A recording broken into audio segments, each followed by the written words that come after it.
Hi everyone. நான் ஏற்கனவே சொல்லியிருந்தேன் அம்மா பாஸ்தா சூப்பராக பண்ணுவாங்கன்னு. பண்ணும்போது நான் வீடியோ போடுறேன்னு. வாங்க அம்மா க்ரீமியாகவும் ஜூஸியாகவும் எவ்வளோ சூப்பராக பாஸ்தா செய்கிறாங்கன்னு பார்க்கலாம். அதுக்கு பாஸ்தாவை தண்ணியில் கொஞ்சம் உப்பு போட்டு பாஸ்தா போட்டு வேக வச்சு அந்த தண்ணியை ஃபில்டர் பண்ணிவிட்டு அதுக்கப்புறம் ஐஸ் வாட்டர் ஊற்றி அதையும் ஃபில்டர் பண்ணி எடுத்து வச்சுக்கிட்டாங்க. இப்போது கடாயில் 2 ஸ்பூன் எண்ணெய் விட்டுருக்காங்க. இப்போ கொஞ்சமாக சிக்கன் இது நல்லா சின்ன சின்னதாக கட் பண்ணிக்கிட்டாங்க. போன்லெஸ் சிக்கன் நல்லா ஃப்ரை பண்ணுங்கள் எண்ணெயிலே போட்டு. இந்த டைமில் உங்களுக்கு உப்பு வேணும்னா உப்பு சேர்த்துக்குங்க. பாருங்கள் சூப்பராக இருக்குது பார்க்கவே.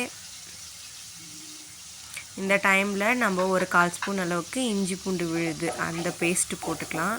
இதையும் நல்லா மிக்ஸ் பண்ணி நல்லா ஃப்ரை பண்ணுங்கள்.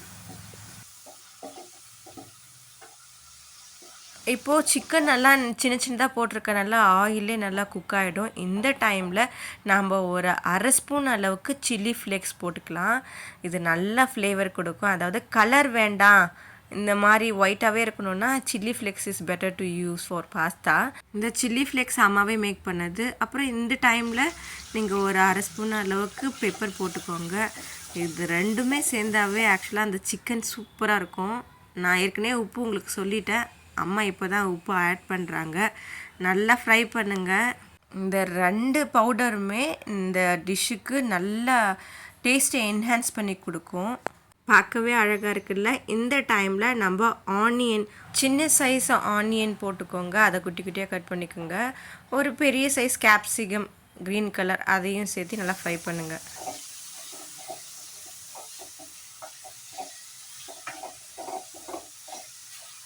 நீங்கள் ஃப்ரை பண்ணுறது வந்து நல்லா வேக வச்சிடக்கூடாது. கேப்சிகம் கலர் மாறக்கூடாது. நீங்கள் லைட்டாக இது கூட நல்லா சேர்த்து நீங்கள் ஃப்ரை பண்ணுங்கள்.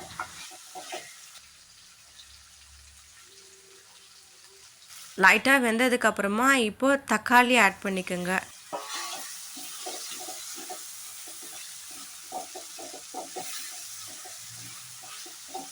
நான் ஒரு பெரிய சைஸ் தக்காளி சேர்த்துக்கிட்டேன். இந்த பாஸ்தாக்கெல்லாம் தக்காளி இருந்தால் ரொம்பவும் நல்லாயிருக்கும். அடுத்து நம்ம வேக வச்ச பாஸ்தா இருக்கு இல்லையா, அதையும் சேர்த்திக்கோங்க. இதை போட்டு ரொம்ப மிக்ஸ் பண்ணக்கூடாது.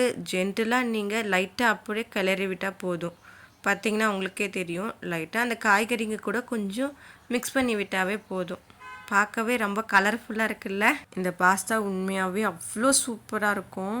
நீங்கள் கட்டாயமாக ட்ரை பண்ணியே பார்க்கணும். அடுத்தது தேவைன்னா நீங்கள் சால்ட் சேர்த்துக்கோங்க.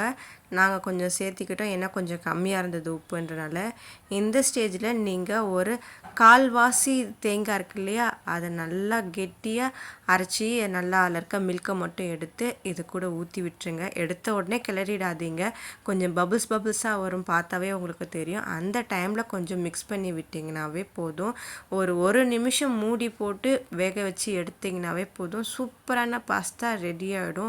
ட்ரூவாக சொல்கிறேன், அவ்வளோ சூப்பராக இருந்தது. எனக்கு ரொம்ப பிடிச்சிருந்தது. என் அம்மாவோட கைப்பக்குவத்துக்கு தங்க வளையல் தான் வாங்கி கொடுக்கணும். அப்புறம் என்ன, அடுத்து எடுத்து பிளேட்டில் சர்வ் பண்ணி கொடுங்க, உங்களை எல்லாம் பாராட்டுவாங்க. நான் என் ஸ்கூல் டேஸ் மெமரிஸில் அடுத்த பகுதியை சொல்கிறேன். நாங்கள் ஏற்கனவே படித்த ஸ்கூலில் இருக்கிற டீச்சர்ஸ் இந்த ஸ்கூலுக்கு மாறினாங்கன்னு சொன்னல, அதில் வந்து 2 டீச்சர். ஒருத்தர் மேக்ஸ் டீச்சர், இன்னொன்று ஜுவாலஜி டீச்சர். மேக்ஸ் டீச்சர் எங்களுக்கு என்ன டவுட்னாலும் அவரும் நல்லா பொறுமையாக எங்களுக்கு கிளியர் பண்ணுவார் டவுட்டை.